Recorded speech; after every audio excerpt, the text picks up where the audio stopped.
Good morning. Can I welcome everyone to this, the 13th meeting of the Justice Committee in 2013. Can I ask everyone to switch off mobile phones and other electronic devices completely as they interfere with the broadcasting system, even when switched to silent. We've had apologies from David McCletchy and John Lamont is attending as his substitute. Item 1, decision of taking business in private. I'm inviting you to agree to take item 3 in private today. It's the consideration of the Public Bodies Consent Memorandum on the Public Bodies Abolition of the Administrative Justice and Tribunals Council Order 2013. And I'm proposing this as a private item as the paper includes a draft report and will also allow officials to give us some understanding of the process. Are you agreed? Thank you. Item 2, Victims and Witnesses Scotland Bill. It's our third evidence session and we'll hear from 2 panels of witnesses on the bill today. And I welcome our first panel. I've got Tam Bailey, Scotland's Commissioner for Children and Young People, Alison Todd, who is Children and Family Service Director at Children First, and Kate Higgins, who is their Policy Manager. And I welcome to you all. Can I say to members also that we did invite the Association of Directors of Social Work to participate in this panel, but they declined our invitation on the basis that their committees had not considered the bill in any detail. They did say that we should contact them if any issues arise from the evidence session that we'd like them to address. So I park that one. And can I thank you all for your written submissions. Some of you, in fact, I think you've all been here before, so you know that if you just indicate you want to answer a question, unless one's directed straight at you, then if you just indicate to me and your microphone will automatically come on. And straight on to questions from members, please. John Finney. Sandra. There's comments here about, particularly in the Children First submission, about the application only apparently appearing to be criminal proceedings. But do you think, rather than civil proceedings included, do you think that there's sufficient attention to the needs of children to identify them as witnesses in the first place? Because, in fact, the initial contact, if you like, with the police. I think that the difference that we were making between the civil proceedings was that we would like the same standards to actually apply to civil proceedings as what's been laid out, some of the measures that we welcome here. Can you just maybe clarify the last part of your question? Yes, sorry, forgive me, I'm overlapping to part the civil thing just now then, please. For someone to be a witness, they need to be identified as such if they're a witness to a crime. Now, we know that young people are frequently the victims of crime too. So with instances where there's initial police contact, do you believe there's enough consideration given to the rights of children at that point? I'm going to let you answer that, Kate. I think, in particular, Children First's experience of working and supporting children, victims and witnesses is kind of long-standing, particularly through Justice for Children. And certainly in the last 10, 15 years, things have moved on apace, and that children are better supported generally, but there's still a long way to go. In respect of identifying them as a potential witness in the role that the police plays, again, it is probably it's probably quite patchy and inconsistent and comes down to individual officers, individual application of people's innate resources. As far as we know, there is no actual training provided for police recruits on engaging with children and young people directly, so that would help in terms of addressing it.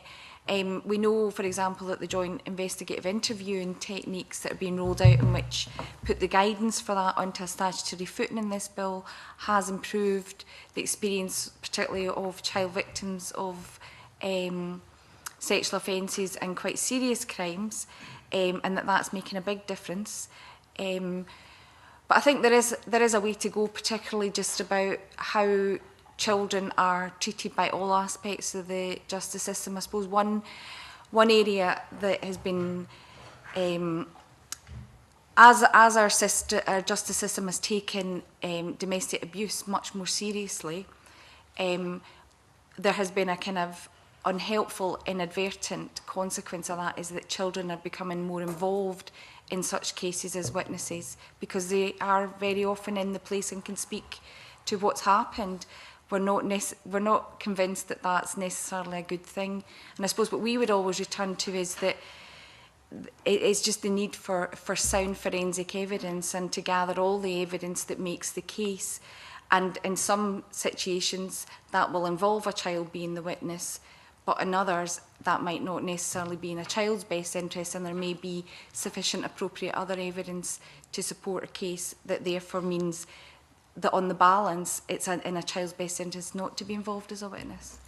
Sorry, that's a bit kind of convoluted, but it's not clear-cut, I think. I think that was a very helpful explanation. Tam Bailey. Yeah, I mean, there's two parts of this, as far as I'm concerned, John. If I understand correctly, we miss an awful lot of children who are victims of crime. You only need to look at the publication of the report yesterday in terms of children or young children who suffered abuse as children, and we are still in that position here right now.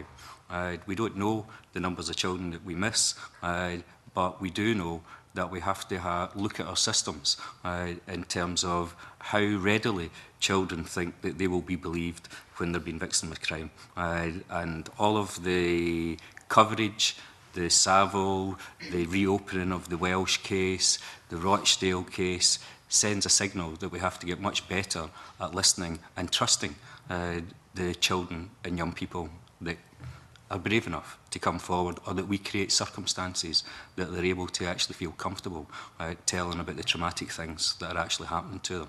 So that's one side of it. We're missing children time and time and time again. And the second side, I think, it's about how well supported are children through our justice systems, how well resourced are agencies to provide support, how well attuned are people who play different parts of or different roles within the justice system. I'm likely to say later on in evidence that I think there's a real need for training, there's a real need for awareness of seeing the world through the eyes and the perspective of a child. And yet again, I think that we've got a long way to go in that respect. And that will help people to have a better understanding of the role or the potential role that children could play in terms of witnesses when they are part of offences that are taking place in their vicinity, if you like. May I ask then about civil proceedings? And should it apply the same considerations?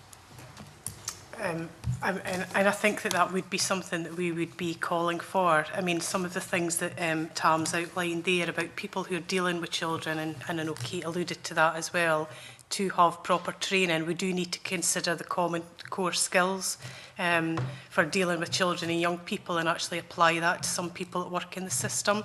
So in terms of the civil proceedings, I think it's really important that we do actually apply the same standards when dealing with children and young people, and also that there are many situations, divorce, custody, where children will actually end up in civil proceedings. And I think that quite often these can be as complicated with the different adults that might be playing a part in the child's life, and that can cause conflict and challenges. And I think in order to get the best from children and to make sure that their needs are met, it does mean that we should be applying the standards right the way across. But what improvements, I mean, having been a civil practitioner myself in family law, I thought we'd come a long way in children having their own representation, in sheriffs coming down off the bench, taking the wigs off, hearing sometimes the evidence in private, having their own reports. I thought we'd come a long way in civil proceedings to allowing children to feel relaxed in what are very difficult circumstances, parent versus parent. You still say there's issues there? I think so, and I think that there is, most certainly we have come a long way, and I think that there is evidence right the way through the system of very good practice, but we still know that there is practice that doesn't always, it's not always in the best interests of children and young people, and they don't always get the opportunity to give the best evidence, and in particular being constrained possibly by some of the conflicts that might be between parents. And I think when looking at the legislation, we might we do need to actually look at that. And I suppose just one of the areas is that, you know, in section 10, where the law currently stands that, and I know this isn't directly related to civil proceedings, but the law currently says that it would be all under 12s would be exempt from appearing in court, and we would like to see that exemption remain, because we do feel that to remove that may actually mean that more children and young people end up in court, depending on who decides whether they should be there or not. Yes, I think you want to comment that. Kate Higgins, then Tam Bailey after that. Tam first, Tam Bailey, please. If you're talking about standards, one of the problems that we have is consistency of practice, and you've given some examples there of progressive practice. The opportunity through the bill is to actually have a requirement for standards. I would suggest that it has to go beyond that and look at how we monitor the standards, look at how we report on the standards, and if the bill provides an opportunity for that to be right across court systems, then the question should be, why not? Because we know that whatever is produced through Parliament in terms of legislation and statute, there has to be something that addresses standards of practice. And there's an opportunity to do that. So I would say the simple answer is yes. Yes, just to quickly follow up that we know, that while things have improved and we do have special measures, that without something that, just agreeing with Tam that this is an opportunity to get something in legislation that does actually mean that people are trained and that people do apply all the standards and all the guidance consistently, because that doesn't happen at the moment, although there is improvement. In here about training in the bill. There is. I think it could be stronger in the bill, because I think it's very clear about having clear standards, but how they're actually applied. And as I said, I do think that we should be making reference to the common core skills, particularly with people who are dealing with children and young people.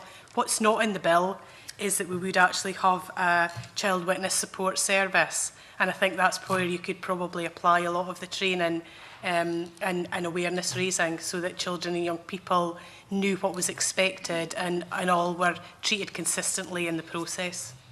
Somebody else wish to? Yes. Just while I'm on it, in terms of standards, I think that something that would be very helpful to have in standards is something about best interest of the child, which would chime with the UNCRC requirements.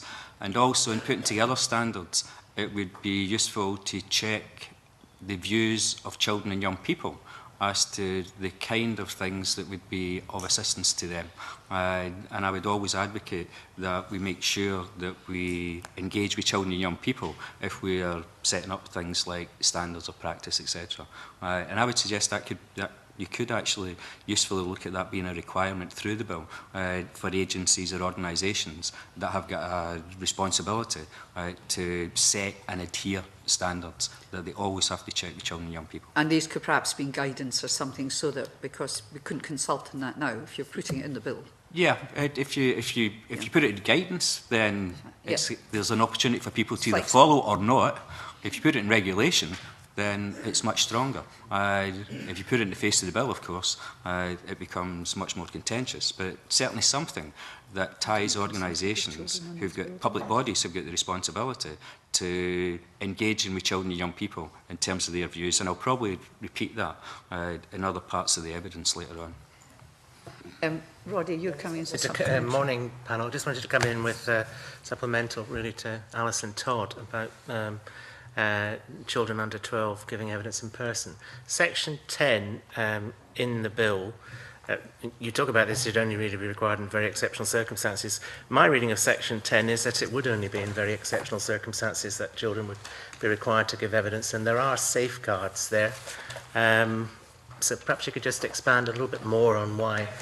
What we would say is that there currently already are safeguards in place, because in legislation currently it would say that a young person should not give evidence in court unless under exceptional circumstances, and we think that's strong enough. To actually move it the other way might have the unintentional consequences of other people, the defence, actually deciding that they should be in court.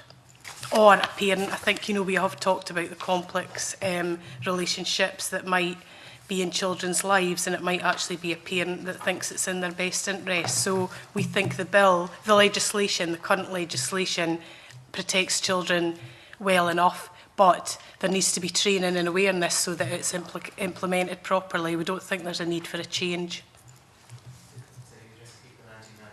As it is in that respect. That area of it, yeah. Okay. Yes.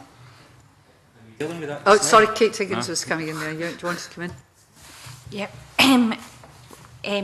We think in terms of this bill, it goes a huge way to completing the work started in with the 2004 Act around special measures for vulnerable witnesses, in that there's almost an automatic entitlement there, much clearer, raised to the age of 18 for children and young people, and also the measures to provisions so that they can go and pilot new measures, which was missing, and tidying up the standard measures. And then comes along this section 10, which we feel kind of just pulls the rug from underneath that a wee bit, because while you see safeguards, we see complex tests to be satisfied, and we can see defence solicitors having a field day around proving the case. It just opens up so many questions around, well, when and how does the child express a wish? Who's going to make sure that a child is not going to feel under duress and having expressed that wish because they're being asked to be a witness, for example, in a case involving their parents or someone they know, or someone else is putting pressure on them. So where the child has expressed a wish, the court must take account unless it's not appropriate. How do we define what's appropriate and what's not? There's huge scope for discretion there, and it's not laid out in what circumstance it would be appropriate. And then even if a child says they're absolutely adamant that they do not wish to be present in court to give evidence, actually that can be got round. And the child's wishes are not an interest then become subject to a test against what is in the interest of justice, as well as what is in the interests of the accused.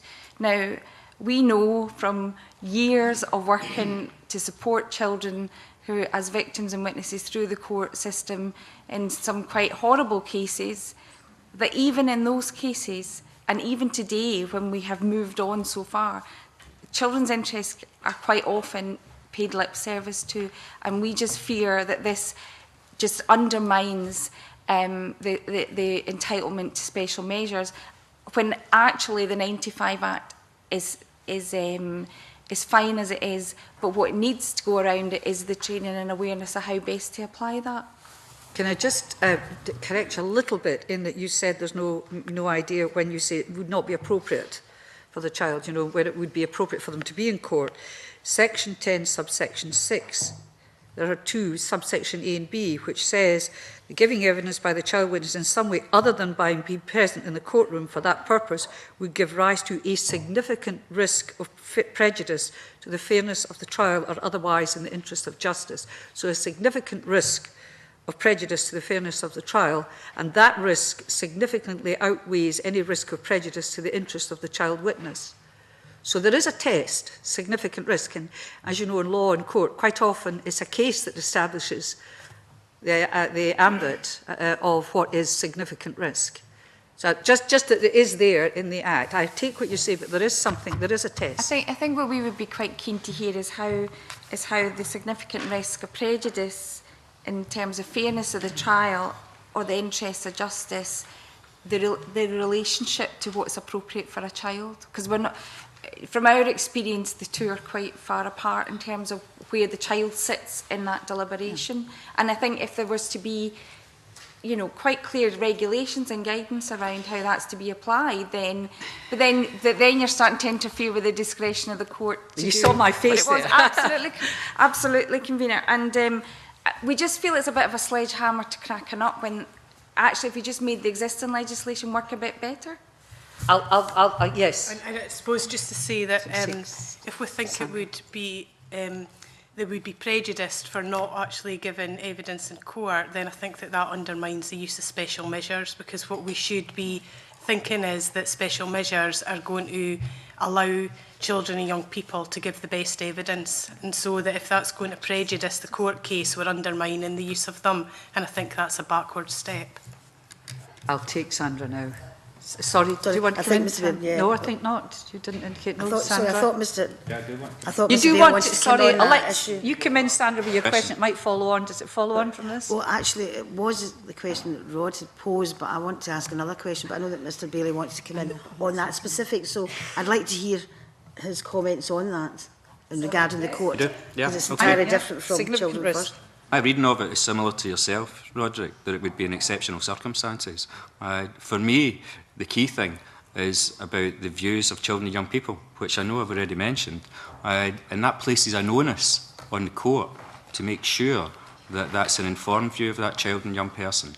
And so I welcome the opportunity of children to be able to express a view. You've heard evidence from other organisations in circumstances where it's just as distressing for the child to be separated from who else might be in court. It's key that the underlying presumption is that children do not appear in court. But there will be exceptional circumstances where you want to build in some of that flexibility. And the key thing is about listening to those views of children and young people. So this isn't just about asking, this is about making sure that our systems are sensitised to actually eliciting the views of children and young people and being able to confidently take due account of those views. And I think there's a real challenge in the framing of the legislation to make sure that that's properly attended to. And so that for me, comes back to the earlier comments I made about how the views of children and young people actually figure in this legislation, particularly if the change is an emphasis rather than what I think will actually be the substance of the result of the legislation. The key thing is about the views of children and young people, and we all know how difficult and traumatising the circumstances are for the child. We all know how difficult it can be to reasonably get those views, and I welcome the court process waking up to the fact that we have to get to the views of children and young people in these terrible circumstances. Kate Higgins wants to come in first, and then I'll take you back. Just very Yes, you're coming in again. Kate, yeah, just very briefly on that, we hear from children and young people all the time whom our services have supported through court processes. One of the most traumatic things is having to go into court and into an open court without the benefit of special measures in order to give evidence. And it's, they liken it to the trauma of going through the trauma of the circumstances why they find themselves in court again. And there's a recovery process from the trauma of having to give evidence in open court. So anything that we have in law to minimise the risk of children having to appear in open court to give evidence without the support of special measures, we would welcome. And the other point we make about, we're well aware of the circumstances in which this comes about, and we have huge empathy because we also work particularly with women and children and young people who've been affected by domestic abuse. We would argue that the measures now in place to provide for special measures to treat women who've been victims of domestic abuse and have to go to court as vulnerable witnesses and therefore also be entitled to special measures actually outweighs the need for this Section 10, because what should be happening in those cases is that both women and children who've been victims and witnesses in such cases are not in open court to give evidence and have the use and entitlement to special measures such as using a microsite or giving evidence by video link. So if you like, because we've augmented special measures and we're going to make those more available precisely for women who feel very vulnerable about going into court to give evidence as victims of domestic abuse, we can actually ensure that they are together with their children and young people, at least in the same place, while they give their evidence. Sandra. Thank you very much, Convener. I want to ask about the objection notice, and I note that the witnesses all have concerns. Mr Bailey, you have concerns about how it's going to affect child witnesses, and obviously Kate and Alison have concerns about how it's going to work. So could you expand on what you've already said in your submissions? Yeah, I'll not me kick. Yeah. Sure. This is about automatic entitlement. To have objections or the capacity to lodge injections, for me, there's two things. One is, when is an automatic entitlement not automatic? And secondly, I think the default position for defence or for those that would want to undermine it would be to put objections in. And what I can't understand is if you have special measures as a result of being a child, and I agree with the extension up to the age of 18, or for those under the age of 18, you're either a child or you're not. Where would the objection come in terms of whether you qualify as a result of being a child? And I think there's a similar argument in terms of the nature of the offences, although there might be other nuances which would come around there because of the nature of the offences, etc. But for a child, for an objection to be raised on the basis of age, I just don't understand. You're either a child or an adult. And if you're a child, you qualify. It's quite simple. I know, but it seems such an odd definition of child. And you think you marry in Scotland at 16, so we're saying that children are getting married. Just we're all over the place with definitions. That's a whole other debate, Christine. I know it is, but it's just an odd thought. Anything else to say about objection notices? Right, John, it's you, John Lamont. Thank you. I want to pursue the issue of objection notices a wee bit because the Law Society and the Faculty of Advocates last week both spoke very much in favour of having the objection notice. And I just wonder if the panel individually are of the view that the objection notice provision should be removed from the bill. Yes. Yes. I mean, from what we understand, there's a kind of human rights aspect or kind of rights of the accused aspect to why this appears. I suppose our biggest concern was actually about the widening out to the right of any party to object, so that, you know, anybody involved in the process could object to the application of special measures. But if it can be removed, then we would like it removed. Can I just qualify that? For children. Because there may be other circumstances, especially when there's assessment of vulnerable witness, that might be subject of some challenge. But if it's automatic, in the case of a child in age, then I think that it should not apply. And just to say, and it's really to echo what everyone said, but if we believe that special measures allow children to give the best evidence and tell the truth in court, then that is a good enough reason to actually remove the ability to object to them doing that, because this is about getting best evidence for children and young people. Yes, John. Well, given that we have conflicting views on this based on the evidence today and what we've heard previously, is there any sort of compromise position that you might accept in terms of amending the objection notice provisions within the bill as it currently stands? Is there any compromise position which you might be more willing to accept if it wasn't something that we could remove completely? I would suggest that there should be an exemption for children on the basis of age. Sorry, I can't put it any simpler than that, really. I'm thinking more about the timetable as well. I mean, it's a 7-day period. I mean, is there any position whereby maybe if it was a shorter period to allow the objection notice to be lodged, is that something which you would find more acceptable? So I think in your evidence there was a suggestion that it creates anxiety amongst the witness, so perhaps having a shorter period for the notice to be lodged would maybe make it more acceptable. Then that's for the committee to decide on the actual the operation of it. I mean, I'm coming from a principled position in terms of if we've got special measures for children because of the vulnerability and it's automatic, then I can't actually see what the grounds of the objection would be. Now, it may be that you have to take advice as to whether that's competent under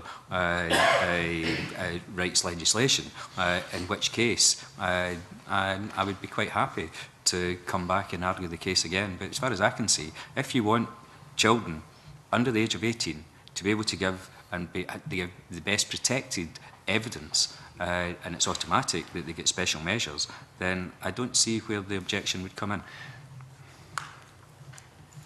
I'm also just looking at section 9, subsection 4B, which says the court may in caution allow an objection notice to be lodged after the period referred to in subsection 4A, the 7 days. I seem to remember we had evidence that even in the middle of proceedings, somebody could then lodge an objection notice and ask for that protection to be removed. Am I wrong? I think, yes. Yep.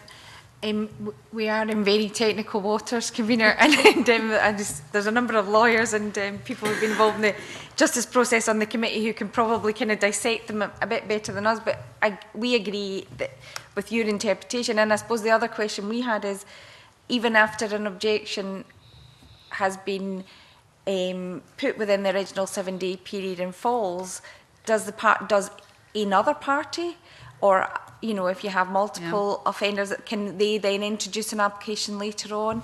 And what we hear back from children and young people is they want to be kept informed, they want to know what's happening, and they want certainty in the process, and they don't, and the delay in proceedings, it can often take years for a court case to begin and be concluded, which can be a huge amount of time in a young child's life.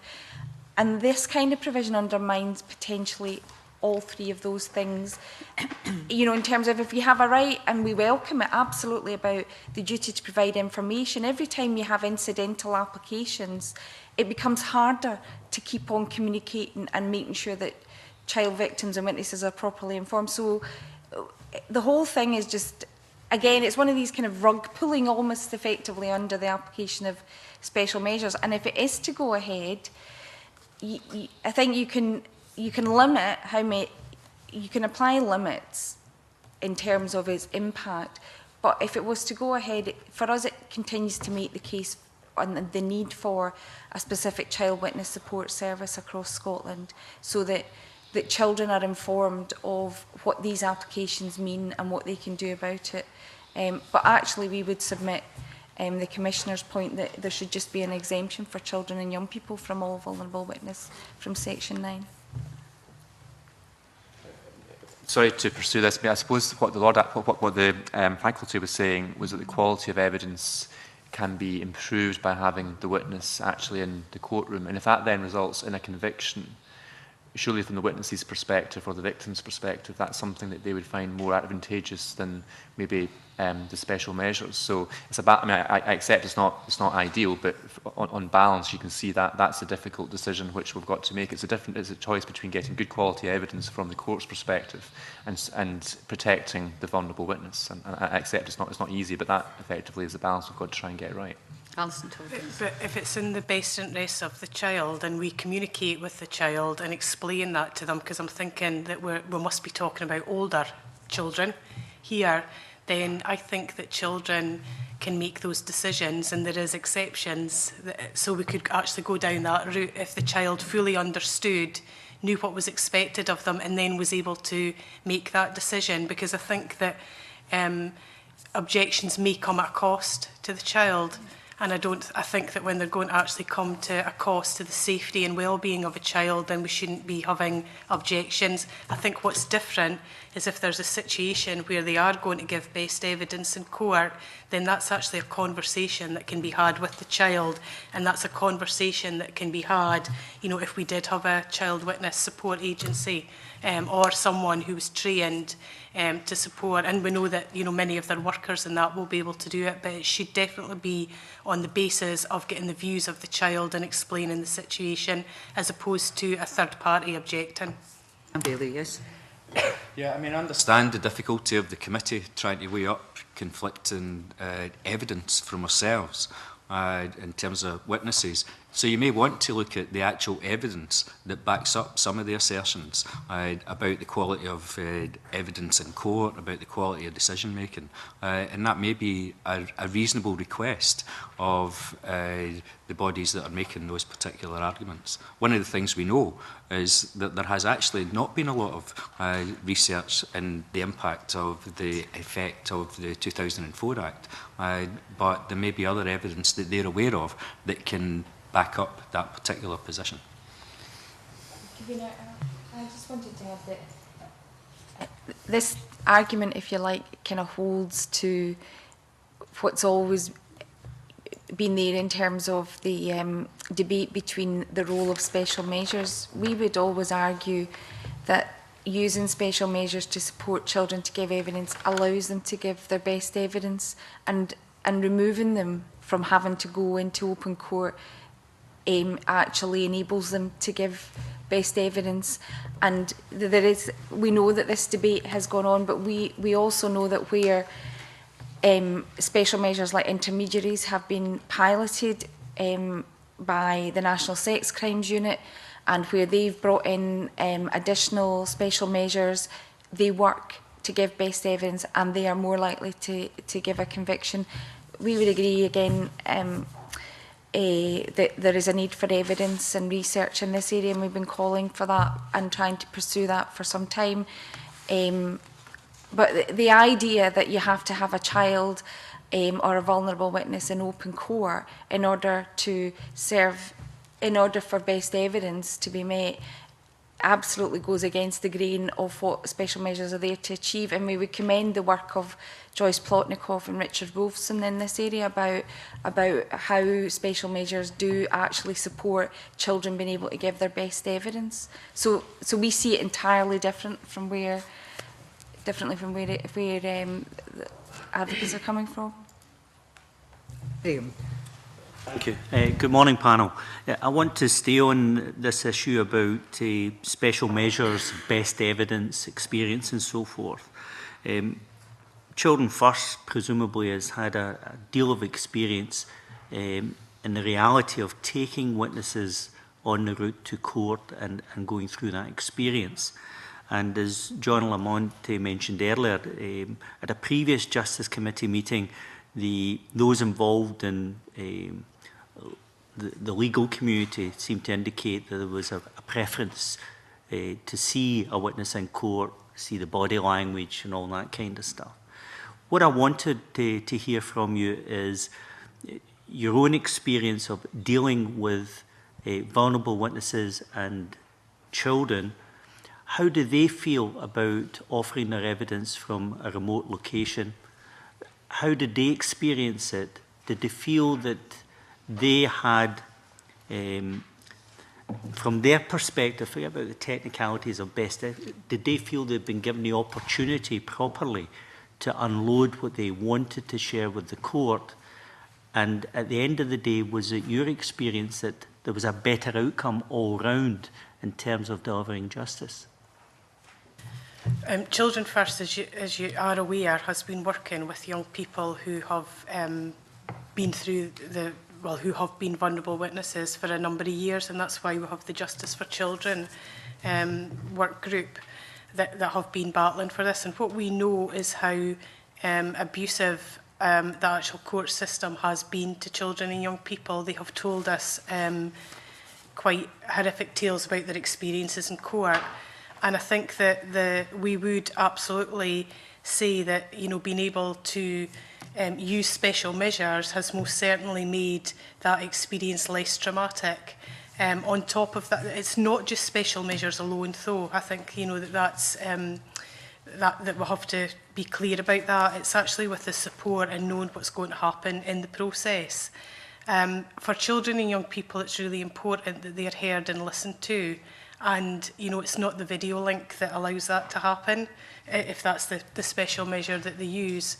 But what they would say is that actually not having to be in court, not having to face the person who may have abused them, and not having to face some of the questioning that they might have done while still getting to tell their story has been an enormous, has made an enormous impact. And that is why, we would have even liked to have seen, although it does say in the bill that other special measures can be considered, we would have liked to see them actually speak about intermediaries as well, because we think that trained people who are actually able to elicit the story from the young person, the truth, in that type of interpretation is actually even stronger. But we would say, hearing what children and young people have told us over a long, long time about their experiences in court, that special measures absolutely are the best way to get the truth from children and young people. And that is about support. There was comment earlier about children's wishes and that the system on occasions pays lip service, I think was the quote that was mentioned by one of the panel. Can you explain why lip service? Is that about a lack of empathy on the part of individual people within the service? Is it about the culture of courts? Why lip service to children's wishes in the current environment? Yes. I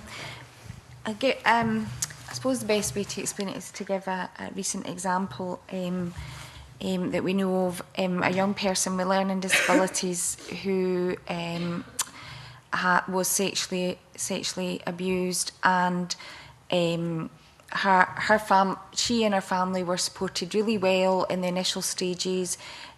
Court visit, hugely empathetic. They got to see the room, they got to understand what was going on. They were able to take that away and process. They arrived at court expecting the room to be in place where they would give the video link, and it had changed. And to you and I, big deal. To a young person with learning disabilities who's coming to court to expect one thing entirely different, and it was a very enclosed room, and it made them feel claustrophobic. And the video link didn't work at first, and this young person in particular didn't like engaging in conversation with people that she didn't know. And at one point, every court officer, the defence advocate and solicitor, the PF, and court officers all appeared in the witness room at the same time, so a room full of strangers. And effectively what happened was she would not speak. So they came up with a compromise of that she would write down the evidence, but how she was spoken to and engaged with over the video link, she just totally shut down, couldn't give evidence at all. Now, what is all that about? And that's a kind of one instance, but there are lots out there. It's about courts being really busy places and just having a huge pressure of work to get through, and with the best will in the world, processes and procedures that are set in motion sometimes can't come to fruition. It's also about understanding the impact on somebody with learning disabilities of if you do changes, so there's an awareness and training. And there is also just about a culture about how it's appropriate to treat a very vulnerable young person being asked to come to court to give their evidence. Yes. What I was going to say is I don't think that it's deliberate or that people would say it's paying lip service. I think it is absolutely about the culture. I think it's about the legal profession. I think it's about the fact that people are really busy and pressured, and also the fact that many of the people that are in the profession would not be like myself and the people that are sitting up here who have worked for many years with children and young people. And that's why I think that to really get this right and make sure it's implemented, we absolutely need to make sure that people have an awareness of the needs of children and young people. That's why we would like to see how that they're going to be fully implemented, and that's why we would also like to see some provision for some kind of support service for children, even if it's very good services. It could be a volunteer-led service for children and young people going through the court, so that the people that do have the skills to listen and support children and young people are actually used to do that, and in turn are supporting the other professions who are very busy making sure that justice is actually done. So I think it's about really getting a balance there and pulling in all the skills to make the system much more rounded for children and young people and supportive. Could I just say before Tam has his response, that person that you're identifying there who might operate in that fashion, presumably they would need to have a status and some empowerment within the system, or they would be paid the same lip service as a child, particularly if they come from a voluntary background. That you could just imagine this person swimming against the tide within this court environment, coming forward to advise all the professionals about how to deal with a witness. So I hear what you're saying, but that's a wonderful person you've identified. I would there. just say, though, that if we have systems that are actually like that don't pay respect to children and young people, No, I and take your point volunteers who are entirely. doing a job, we maybe need to look at the system and the culture. and change that as opposed to getting lots of qualified people to do the job. Yeah, I think you've now hit the nail on the head for me. Dan Bailey, yes. Just a very quick comment, because Alison and Kate have covered the ground. There's no perfect solution here, because these are children who've lived through traumatising circumstances, and we're not going to make it not traumatising. What we have to do is to mitigate whatever additional stress and trauma that they will feel as a result of going through the processes. Given evidence is traumatising in most circumstances. I almost asked for special measures today. Just to add to, come, we're so genteel. Can I just say to the committee that we've actually asked the faculty, if you remember the evidence about body language was anecdotal, and that's what the witnesses were good enough to say. So we have written to the faculty to ask for more information in that regard. You know, we can't just have it on that basis. So yes, no, you are, yes, you're next, yes? Alison, you're after Colin then, okay? Colin's next, yes? Yeah, it's maybe not appropriate, but I'd like to ask a question. If it's not appropriate, then rule me offside.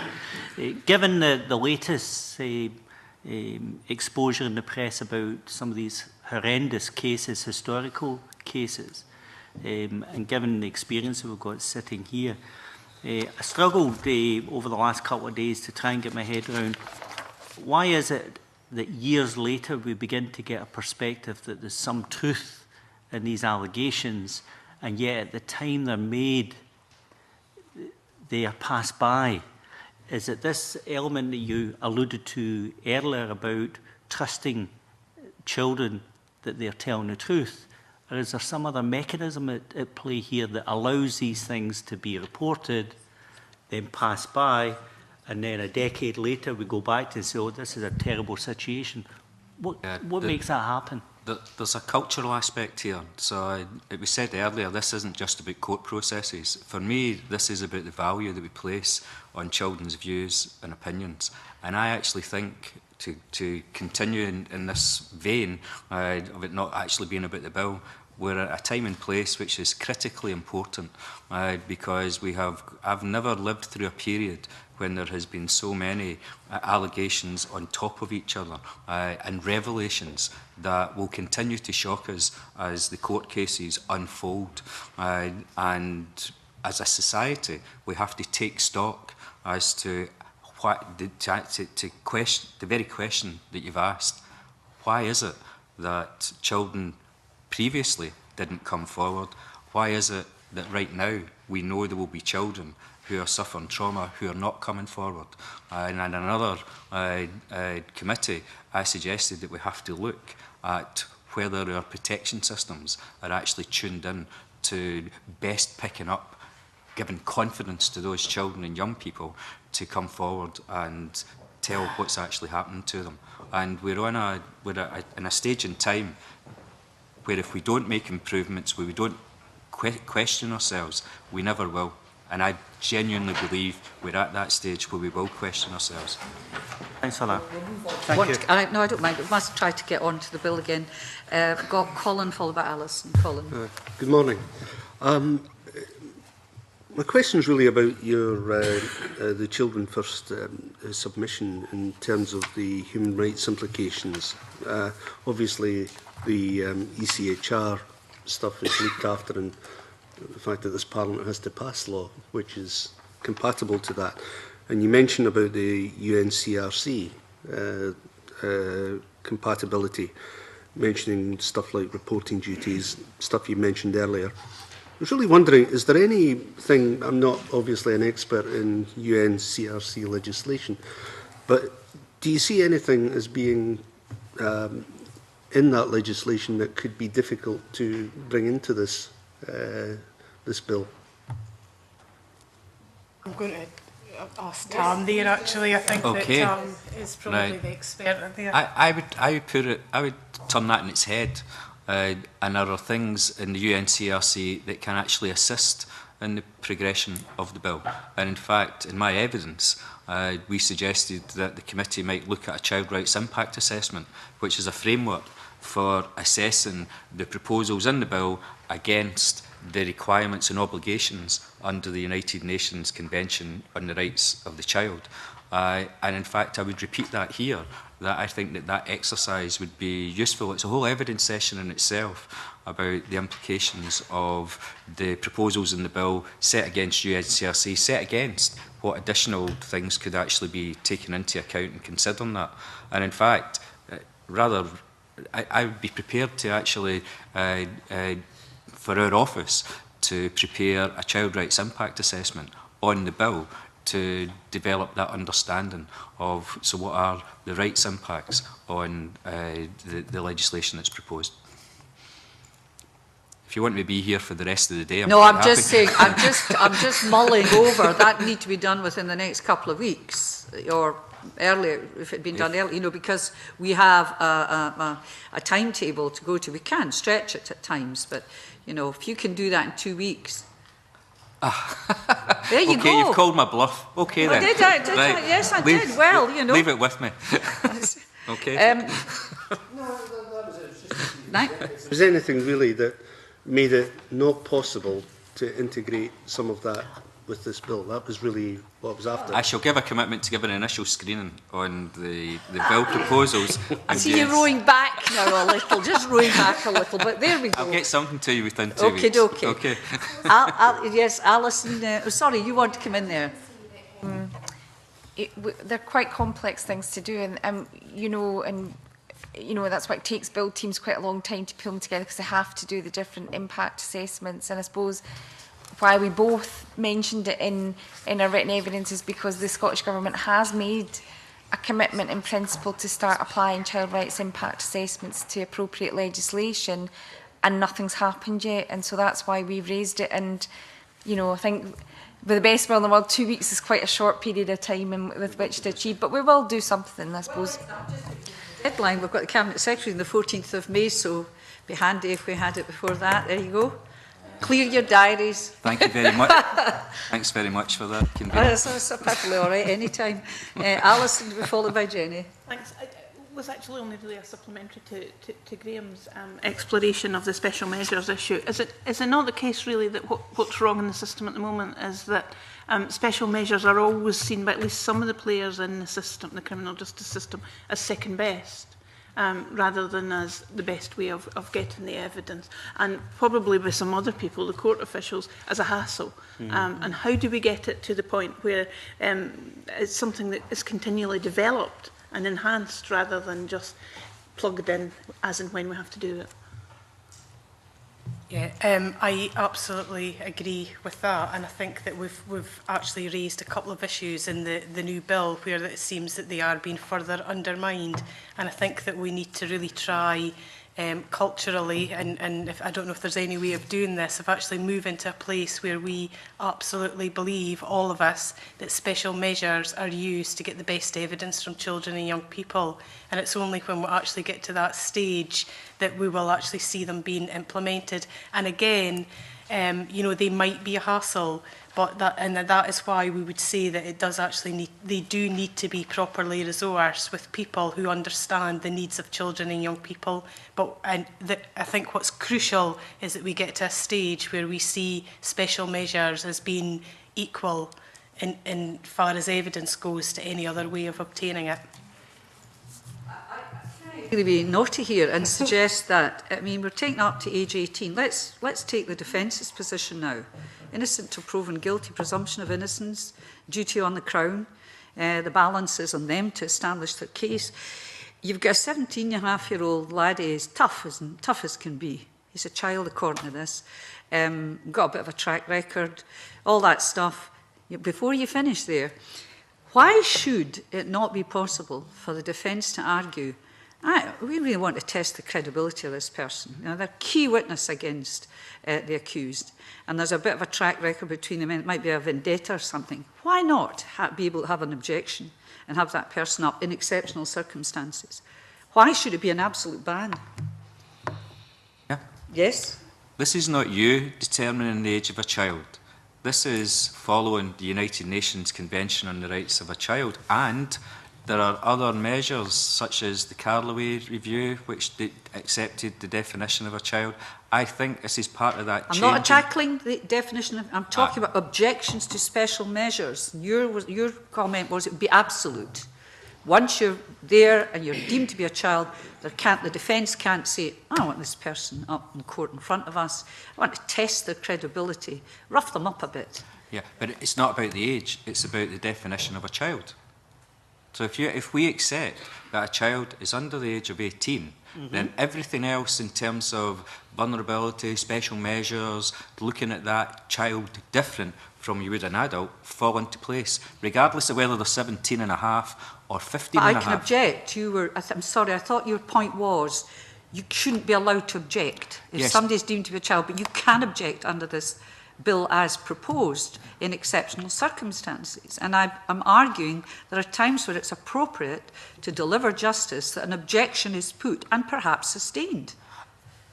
Why have it as an automatic measure then? What the policy intention is to have it as automatic. If you have a capacity of objection, however that is fettered, however that is qualified, my view is that that would become the default position. And the intention of the bill, the intention of the committee, if you pass it as such, would actually be undermined by having that in place. And it's not just about whether they're children or not, it's for the other categories, although the other categories may well be defined not by the offence, but by some form of assessment, which might lend itself to objection. But for me, the age is if the desire of the committee and the desire of the legislation is to have it that it's automatic on the basis of age, then I can't see the ground of objection. I mean, I'm just beginning to feel that we're swimming all the way saying all children's evidence is good. They never tell lies. There's never corruption in evidence. You know, well, we know people perjure themselves in court. But the reason for special measures isn't to say that it's the truth. It's to maximise the capacity of the child to actually give that evidence.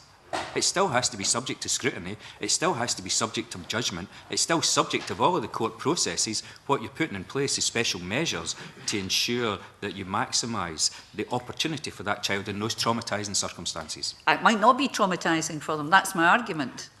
Might be the case. You know, I mean, I accept a lot that you've said, but I just thought we're all swimming in this direction. We're not looking at the balance here of giving the accused a fair trial. And I wanted somebody here to ask it, and nobody sort of asked around the table. So I was getting really agitated that we were sort of all going in this direction. Nobody was saying, you know, a really tough cookie or somebody who presents themselves as vulnerable, and they're not vulnerable at all. Maybe domestic abuse or something like that, but they're not really. And the Crown should have the opportunity to object to special measures to test that they're not telling a load of porkies. A debate with the convener, but does that That's not a question. Does it not presuppose then, what you're saying presupposes that what I just said is that somehow special measures are specially protective and not so testing? And I think the argument is that they can still be testing. You can still explore the evidence.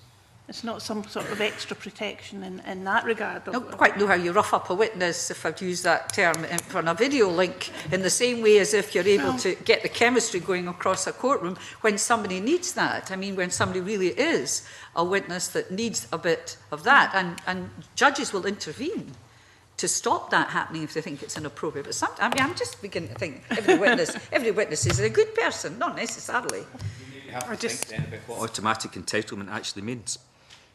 Yes. That's what you're debating. That's the problem. Yes. But I also think that if you have any legislation where you have cut-off points, whether it be financial ones, age ones, there are always exceptions or bits that sort of teeter on either side.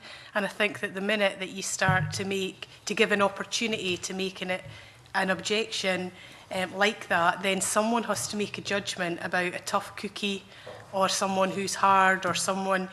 and decide on that level of need. And I think that what we do know is that children, you know, particularly traumatised children, regardless of their age, will present in all sorts of different ways, and we may think that they're not vulnerable. So I think that the 18 is a guidance that's actually come from a lot of thought, and we need to, if they're a child, we need to treat them as such, if that's what the definition is, rather than judging it.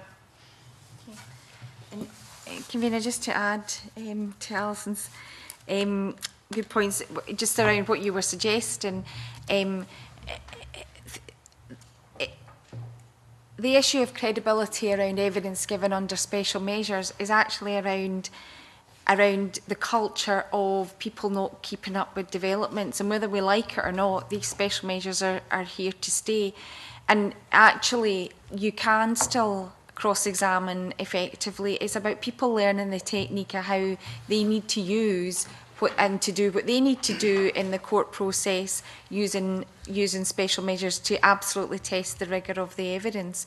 And actually, evidence given under special measures is not less credible, and it should still be able to be tested. It's kind of keeping up with the technology, if you like, and of the shifts in the process. Over 12s, the legislation, you can still request to be in court to give your evidence, and that's exactly the point we were making, that provision is already there. And with regard to the issue around children telling lies and whatever, I think there's just something about us alluding to Graham's point about the very recent case of abuse and historical abuse about children not being believed and not being seen as or perceived and presumed to be not credible by some parts of the system, and we need to, that's where we need the training and the awareness raising to get around that. But actually we also know that there is for some reason the Crown Office decided that the policy around the 2010 Act and the access to prior statements and when you were pre-diagnosed by the police doesn't apply to under 16s. And we would like to see that policy changed or the legislation toughened up a little bit to avoid that exemption for children and young people, because actually the evidence they give in court via special measures or otherwise might be improved if they were actually given the same access as adults to what they said before at the time the offence happened.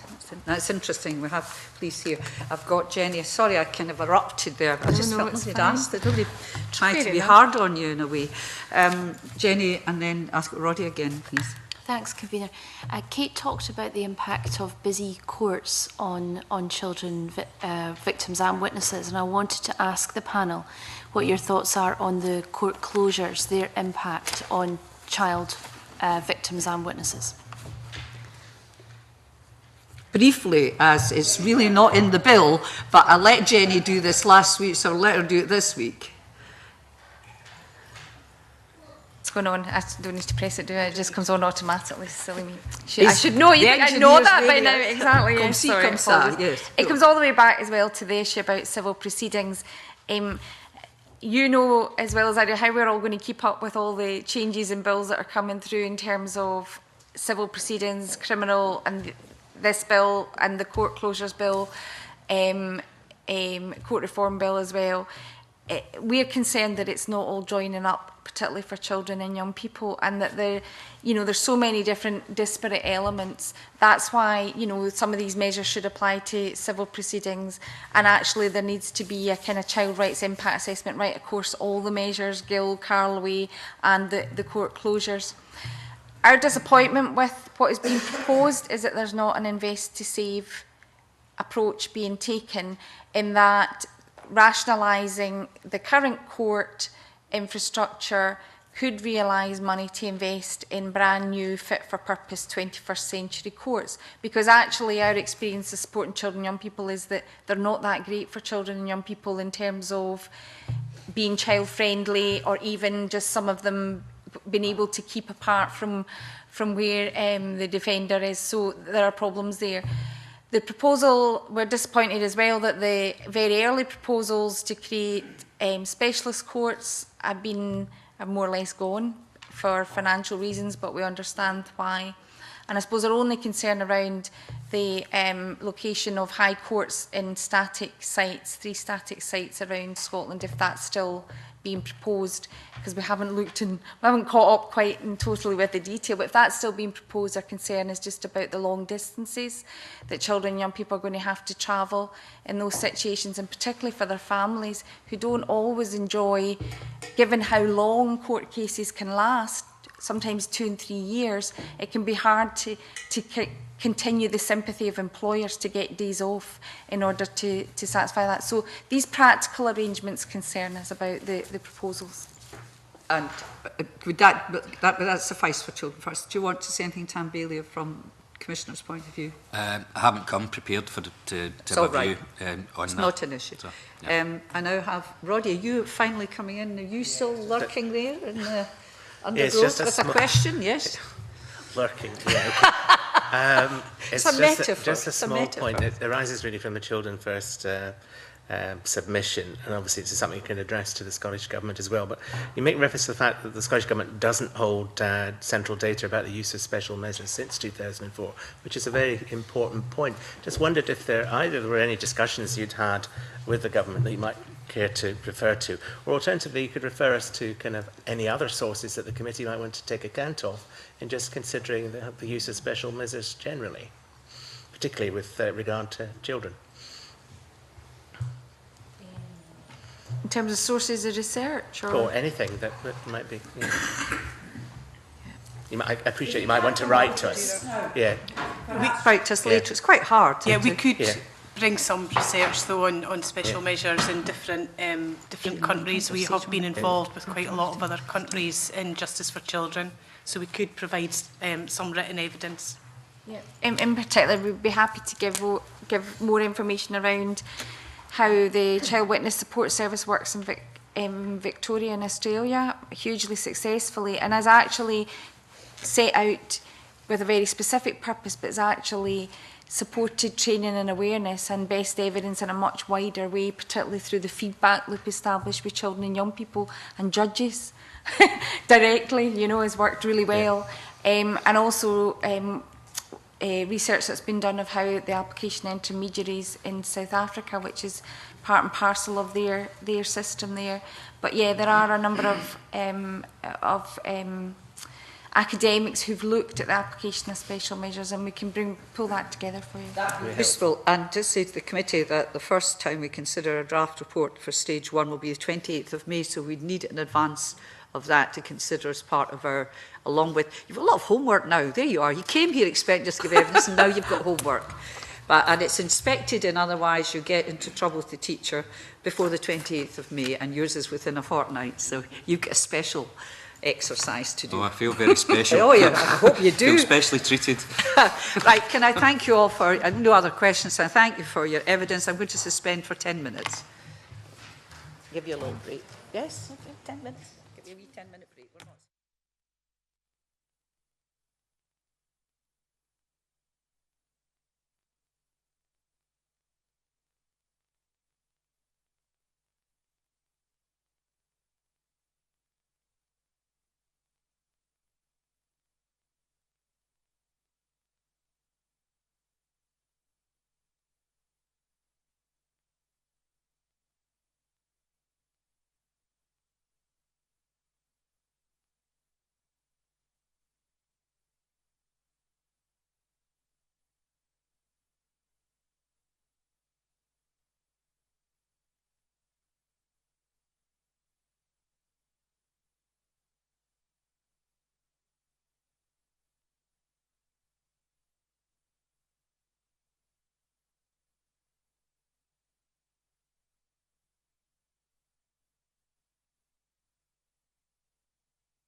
I love to do that. I get to do it only so often.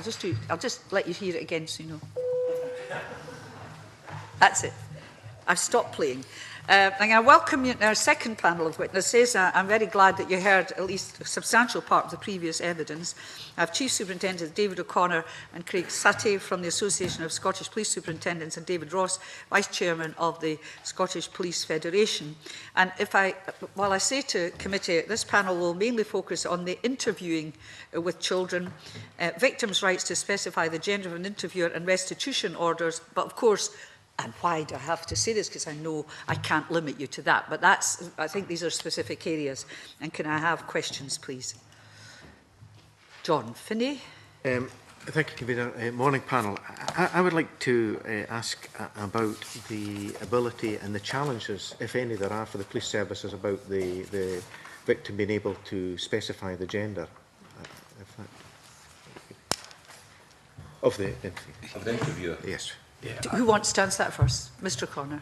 Yeah, I think probably each of us would have something to say on that, Convener. I think there will be practical challenges that would be faced in a service in providing that option to victims, but it's certainly something that's doable, and it's certainly something that should be pursued as we actually go forward. I don't think it's an insurmountable issue, but it's something that we need to give due consideration to, together with other practical implications of this bill. Do you want to expand on due consideration and in particular what? I think it's just the logistics of these matters across Scotland and the availability of having the right officer in the right place at the right time. And I think it's like everything else, when these particular investigations come our way, we've got to be in a position to respond. So it's just in terms of logistics and having the right interview in the right place at the right time. Yes. Mr. Sattey, yes. I think it will be a real problem, and more of a problem in certain parts of the country and other parts of the country. But one of the benefits of Police Scotland is that we can actually draw on resources from across the country. So there might be the availability of witnesses or of interviewers to come across the country. And very often it takes quite a time to actually set up the interview itself. So there is some time to allow for that. I think it's less of a case now than it was previously. And I think legislation allows for the SIO to be able to justify why they weren't able to provide an interviewer of the other gender. And I think it would encourage SIOs to be more proactive, that when they know they're going to have that type of an investigation, they try their best to make sure that they've got that availability. SIOs are? Sorry, senior investigating officers. Thank you.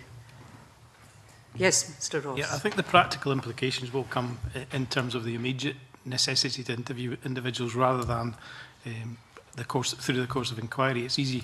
It's relatively easy for us to get people to a location to carry out investigative interviews after the incident has happened. Actually delivering that at the time of the incident is far more difficult, and there will be some practical implications for us.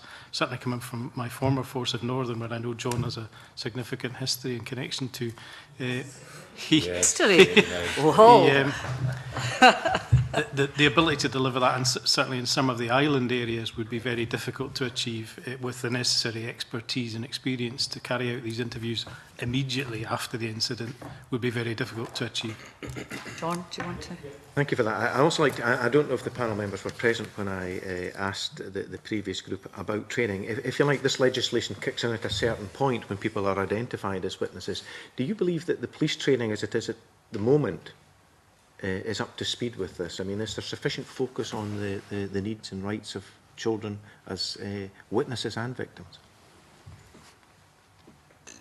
This is an ongoing journey, and you know, as each thing comes our way and each new piece of legislation, and there are many pieces of new legislation coming our way, and there are many changes in relation to policing at this particular time, and I think it's like everything else. We as a service have to look at the training needs of officers to make sure that, you know, they have the right competencies and the right skills to meet the expectations of victims and witnesses. This piece of, this draft bill, it will be incumbent upon not just the police service but the various criminal justice partners to look at training to make sure that we can deliver the aims and objectives of this bill and meet the expectations of victims and witnesses across Scotland. Sandra. Thank you, Convener. Good morning, gentlemen. Just to move on from the previous question regarding choice of investigating officers, and move on from there to Rape Crisis submission, which is talking about forensic examination, where they would say that victims should have the choice, and in most cases, male and female victims have asked that a female doctor examine them. I wonder how you feel about their proposal that they put forward in that respect, and how difficult or concerns that you may have about it. Yes, Mr. Santos. I think Mr. Ross. In terms of forensic examination of victims of, in particular, of sexual offences, it's a significant difficulty for the service in general, even now, since we moved to outsourcing of these kind of medical examinations, and it's not an infrequent occurrence for victims of sexual offences to have to wait significant lengths of time for that examination to take place, irrespective of the gender of who's going to carry out the examination, or indeed travel significant distances for that to be for the examination to be conducted. I think that will further compound it if we include, and whilst I absolutely accept that the individual should have the right to choose the gender of the individual who might carry out that exam, particularly when it's we're talking about issues which will have a significant impact on the individual. It may be very difficult to achieve that without further delaying that process and causing significant angst to the individuals concerned. Could you expand on outsourcing, please? Yeah. Sorry. No, it's all right. There you go. Sorry, previously the service employed doctors locally across the 8 forces. In fact, before we moved to a single service, we went to outsourcing of that to companies. I don't want to name names, but there are a number of companies who provide services of doctors and will deliver that either to you or from a location. Each force signed up to that through different companies some time ago, probably about 5 or 6 years ago, and as a consequence of that and attempts to reduce costs to the service, that has meant significant delays in that examination being carried out, and individuals having to travel significant distances on some occasions for that for that examination to take place. Thank you, Convener. I was going to raise that particular one as well. I mean, obviously, it's imperative that in cases of sexual abuse, rape, etc., that examinations take place as quickly as possible. Can you give us a timescale then? I mean, I was under the impression that basically local doctors could be used in this incident, not under the impression that there was agencies being used. Sorry. They're specially trained, and the Crown have got to be able to authorise them as well. There's issues actually before the police get involved, and there's very good examples of centres being developed where victims can go and samples can be taken before they actually make that decision whether to report it or not. And anything that can be done to encourage that, we'd very much welcome. I think the reality is some of the issues for those medical practitioners as you take the samples is, while I'm not one of them, there's a feeling that some have been discouraged from entering that because of some of the delays that happen later on within the court process. And anything that can be done to streamline the court process in respect of their requirement to attend and give evidence would be welcome as well. Beyond the bill, but I think it was an interesting It's a very interesting point. Thank you. Yeah. I haven't got anybody else at the moment, so I want to ask you about, please come in with your questions. I think the previous panel mentioned the rights to see your previous statements, which children don't see. Is that correct? Would you be able to speak to that? Is that a matter for the Crown? It's more a matter for the Crown, actually, the provision of these statements. The police actually will provide the statements, but it's through contact with the Crown. But I didn't know about that. I was quite surprised that they weren't able to see previous statements, and I take it. But you might take several statements over a period of time. Yeah, and all of the statements would be submitted to the Crown. I mean, it may be necessary to interview a victim or a witness on a number of occasions, and a number of statements will be submitted to the Procurator Fiscal or the Crown Office. But as I understand it, the authority to return the statement to the victim or witness rests with the Crown. Yeah, we must ask that. The other thing I was going to ask you about was interviewing techniques. I think the issue of training for the court officers, solicitors, lawyers, whatever in court and judges, but what about the training of the police in dealing with children either as victims, witnesses, or even indeed sometimes the accused? You know, what are your techniques? What kind of training is done? Investigative interviewing has been in the service for the last 20 years.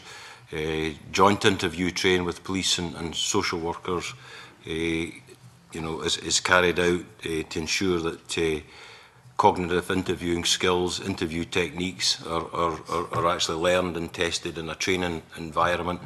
And I think that joint training that's actually available is delivered to a very high standard. Beyond that, detective officers are trained to a very high standard in investigative interviewing as well, trained to deal with the sensitivities of witnesses and complainers and victims, and at the same time deal with the various rules and parameters that are put in place for interviewing suspects. So do you do CPD?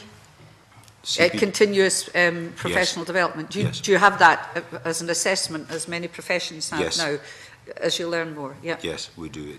It is continual, and even after the accreditation, then there is refresher training to make sure that the skills are kept up to the high level that's actually needed. Thank you. Alison? The consultation that preceded the bill included a question round about investigative anonymity orders. The bill doesn't mention them, it hasn't brought them forward. They are in operation in England and Wales, and there has been some concern that perhaps not bringing that forward will cause some cross-border issues. Do you have a view on that, and do you think that it would be sensible to extend that anonymity further back into the investigation of the case? I'm aware it is working in England and Wales. I'm aware there are some issues about cross-border. I don't think these are insurmountable with regard to giving the protection.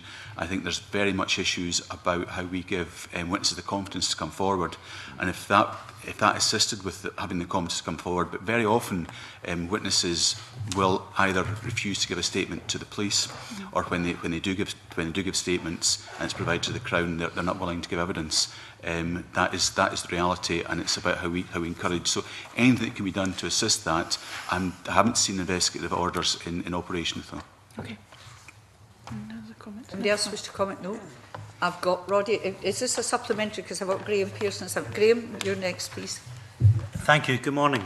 In another part of the bill, there's a provision which allows for disclosure of information to victims at various parts of the process.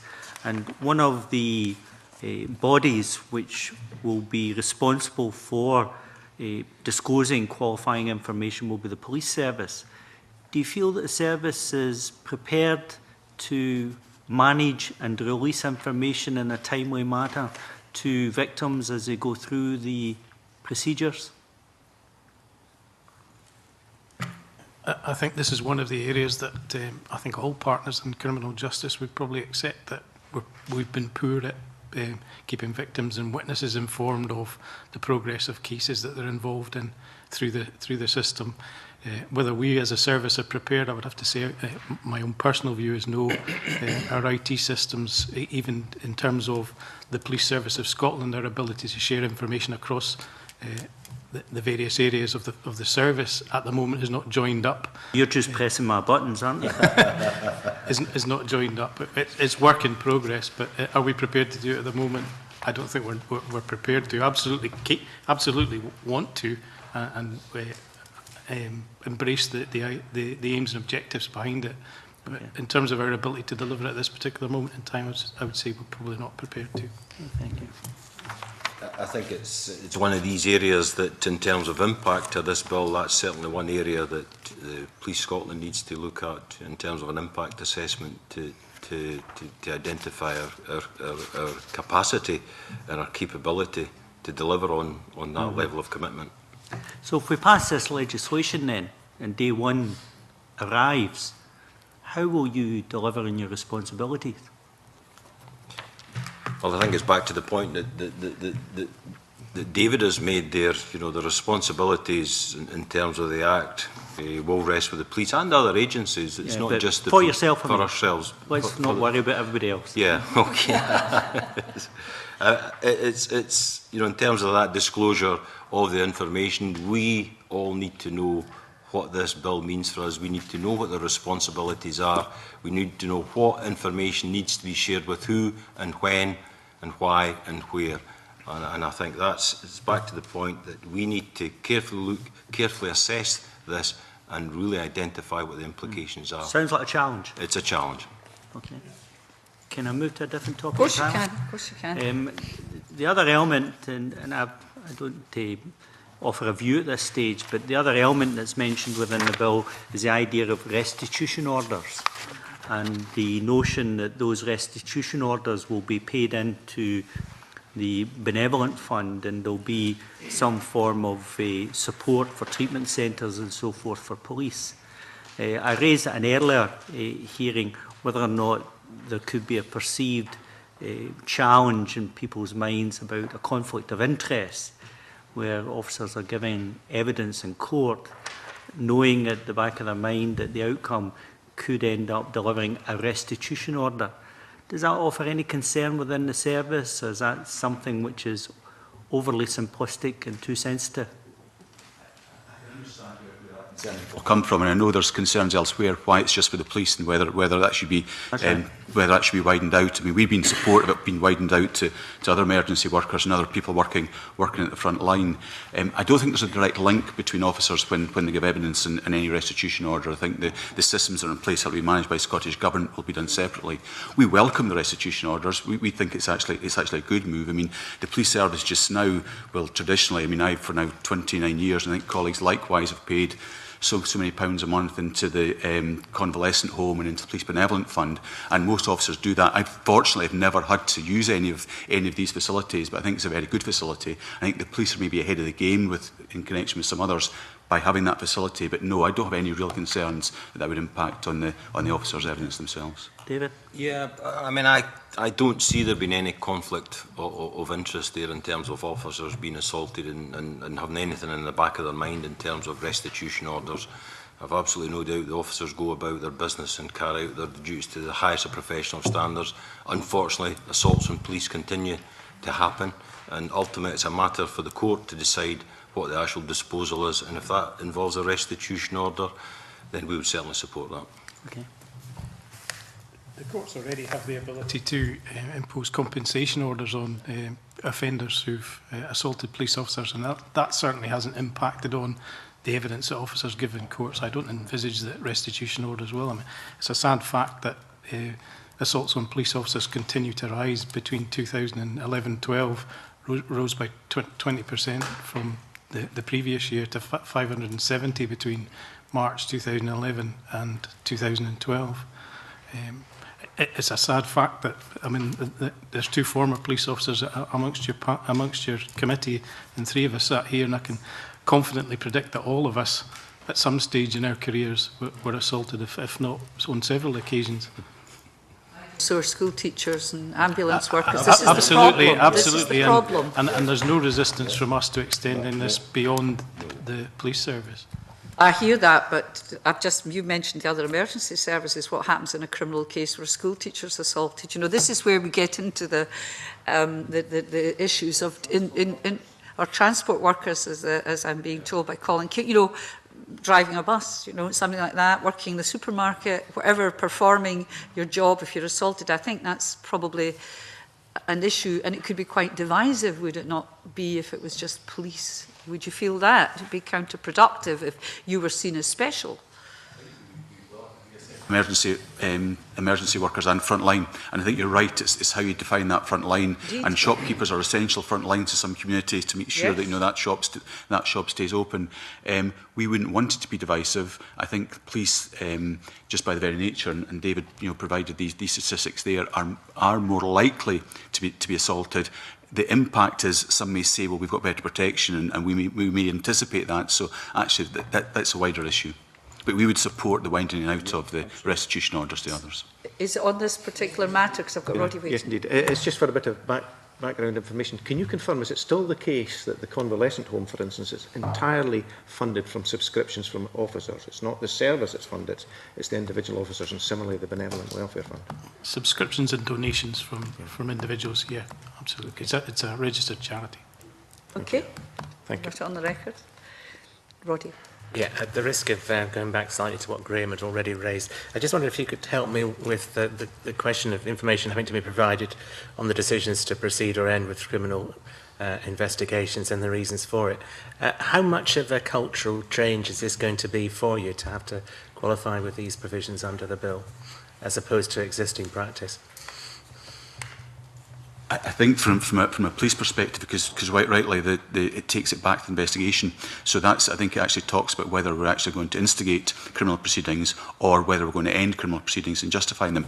I don't think it should be too much of a problem, but I know as a divisional commander, one of my frustrations was that when surveys came out, we regularly were found lacking on updating victims and of crime. So I think it's something which training will come in. I think we need to change our culture, and we need to understand far better that that's what it's about, and that there's something taken away from being complainers to being victims, because these are victims of crime. I mean, thankfully crime is going down, and hopefully that will continue, but we need to have that far better service to those who are victims. Yeah, and just building on that, I think it's key to the service to communicate with victims and witnesses and keeping people informed.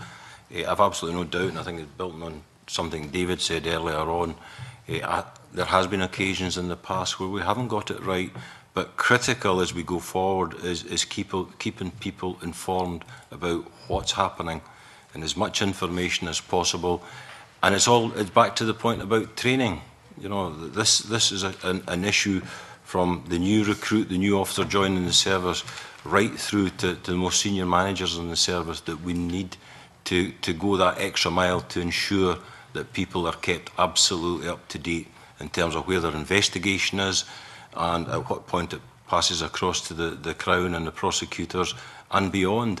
It may sound like basics in some quarters, but the service and a lot of the service delivery actually hinges upon this. Do you think there should be such a thing as has been mooted to us, a case companion in certain cases, if people wish that?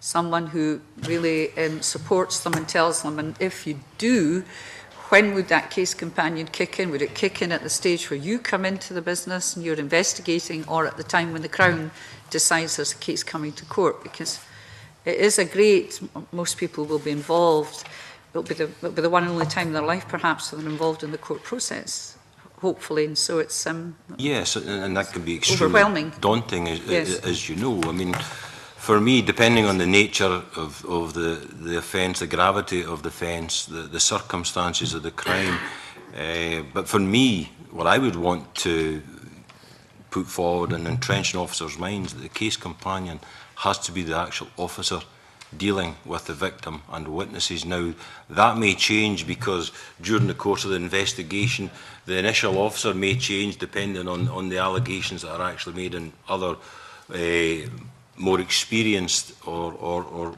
more specialist officers may be drawn in to the actual investigation. But for me, right from the outset, I think officers need to adopt that attitude that they are there to support, encourage witnesses and victims through the process, which can be daunting. I think there are others who can help us with that as well. I think victim support can actually be quite good to help us with that, and they've got different skills and they can come from a different angle, and I think it's incumbent on the police to get better at making referrals to victim support and other support agencies. So I would see that as an area going down. I'm not so comfortable with the case companion and just how they're going to be serviced and how they're going to get their information from. And putting it in language that people understand, of course, that's Absolutely. the most important thing. Roddy, and you want to come back in? Victim support. I was just wanted to take it back to VIA, really, to try and clarify in my own mind what interaction do you have with VIA, if any? Or is that something just left to the Crown? Yes, the service it's overseen and delivered by the Crown. There will be interaction between the police and the Crown in relation to VIA, and again, from where I stand, I think the service is taking us forward significantly in terms of supporting witnesses and victims. The actual interaction may be through local liaison groups and the likes in different parts of Scotland, but there is that interaction actually there just now. We have no other questions lurking in the woodpile. So do you have anything you wish to add about the bill that we've not thought to ask? Oh, he's put his glasses on. Definitely there's something coming. Just something I just noticed my Eric Morecambe's. I think it's, you know, I think the bill, we fully support the aims and objectives of the bill as we actually go forward. I think something we've probably all alluded to at various points of giving evidence. We need to look at the impact of the bill. We need to assess the impact of the bill. We need to assess that in terms of the service. We need to make sure that there is that commitment right across the service to manage the public expectations as we actually go forward. It is an opportunity, but I think there will be some risks in all of this, and one of the big risks will be the IT infrastructure and the ability to speak to the other key agencies in terms of witness and victim support. But I think we've got to be pragmatic, we've got to be realistic, and you know, I think there are really solid foundations to build on with this particular bill. Mr. Ross, do you want to add anything? I would support everything David said. We fully support the aims and objectives of the bill.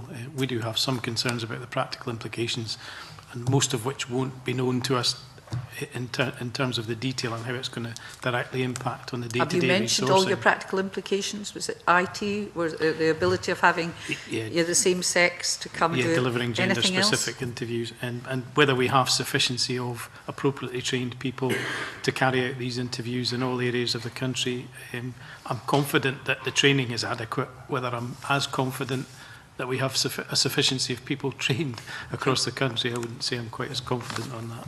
That will all be put to the Cabinet Secretary. No doubt he's listening to this. Thank you very much. That ends this evidence session, and we thank you indeed. And we now move into private session as we previously agreed. Now wait till the public gallery has cleared. I'll adjourn briefly.